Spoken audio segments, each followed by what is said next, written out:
Hey there, this is Mark, and I'm in Dolores Park, and I'm sitting on one of the benches here. It's the angle that's looking towards Dolores Street. You can see all the palm trees, and I'm facing the playground, and there's a huge other part of it, but this is just the angle I can get a good position in to do my reading from The Golden Present, Daily Inspirational Readings by Sri Swami Satchidananda. And this is for July 14th, and the topic is, you can do it, you can undo it, and you can do it differently. Your upbringing certainly has a say over your temperament, but as you grow, your true temperament will come to the surface more. You will be urged to do something, possibly something very different. When your true temperament comes out, then you will know that's the real you. Sit and question yourself. What is it that I am naturally interested in? The Bhagavad Gita calls it Swadharma, the natural tendency or natural temperament. Sometimes you might come across a sort of natural temperament that is not fit for your growth. You might have been developing in the wrong way before. But remember, even your natural temperament was not given to you by someone else. It's yours. You made it before, and you brought it with you. Now, after learning and studying and knowing a little bit more, you might think, that's not the right temperament for me to develop. That may be what I came with, but it's not conducive anymore, and I'm going to change it. That's where you exercise your mastery. If you're strong enough, you can brush it all aside completely and open up a new chapter in your life. You are the master of your destiny. You can do it, you can undo it, and you can do it differently. Don't ever blame your environment or somebody else. Oh, my dad used to do this, my mom used to do this, so I am like this. They probably did it because that's what they knew. You don't have to be influenced by that.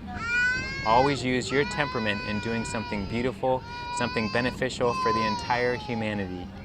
It should not be limited only to you or your family or a small group. Think big, always. That is why we pray, may all be happy. When you say all, automatically a little part of you is also included in that. I really like this. What comes to mind for me is just this journey for me on my life path with the different things I've done, from being a professional dancer and professional artist, and then shifting into working in the event world, in a couple different companies, teaching yoga, and now moving forward with a yoga business and learning to work with investors and learning to understand money very differently.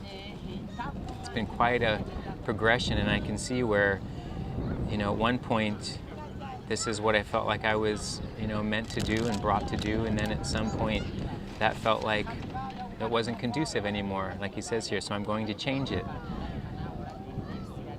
Sometimes I even feel with dance that was something that I enjoyed doing, and I'm incredibly happy that I got to go as far as I did with that, because when I was in college, when I began studying dance, I was asked to join the dance division and to focus on that, but I wanted to focus on visual art. So I maintained that as my major and graduated with a degree in that. But then I ended up dancing after college, and that became my professional life. And it was a cool experience, and I know that was necessary for my growth and development until it reached a point when actually I knew that it was time for something to change, and I didn't know how to do it. I didn't know what it was, and so I feel like injury came in as a messenger to say, okay, it's time to stop. And I listened to that. and then the next journey and the next journey. So I feel like it's really important. It used to be, I think, years and years and years ago, you would pick a profession and stick with that, and that's what you did. Nowadays, and it could be in part because of the internet and how quickly information can be retrieved and discovered, that we're learning more and more about ourselves and recognizing that there's more and more that we want to explore to understand who we are. And I feel like now I'm putting all the pieces together and channeling it towards a very meaningful and purposeful life, that it does feel like a culmination. And it feels like my swadharma, like it says here, the natural tendency or natural temperament, because it's being of service, and I'm no longer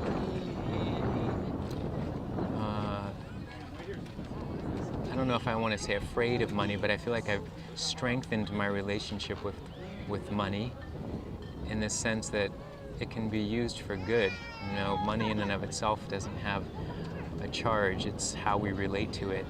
And that what I'm seeing now is I want to relate to it in a way that I can help channel it in different directions and work with people who understand how the flow of money works and who are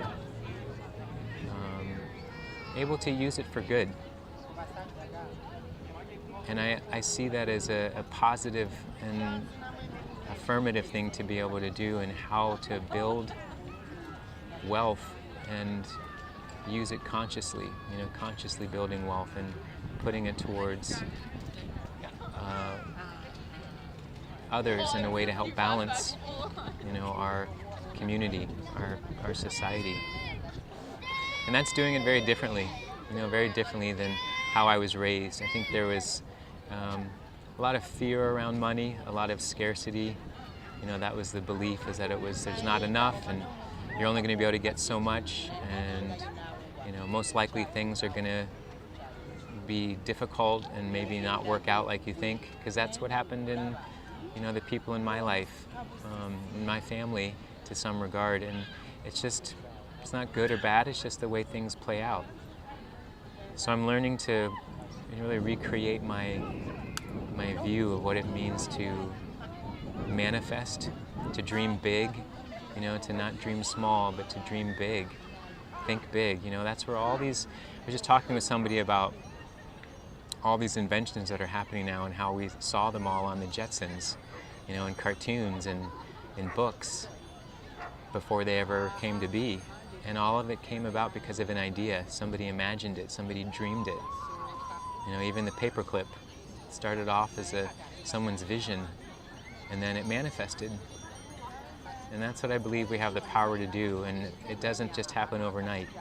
It takes trial after trial after trial to figure out really the right form for something to take, and it's for those who are durable and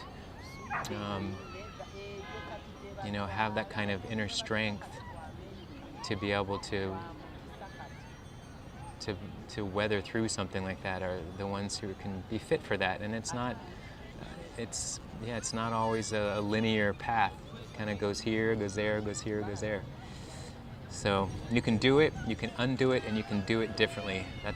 I like that as a good affirmation or a mantra.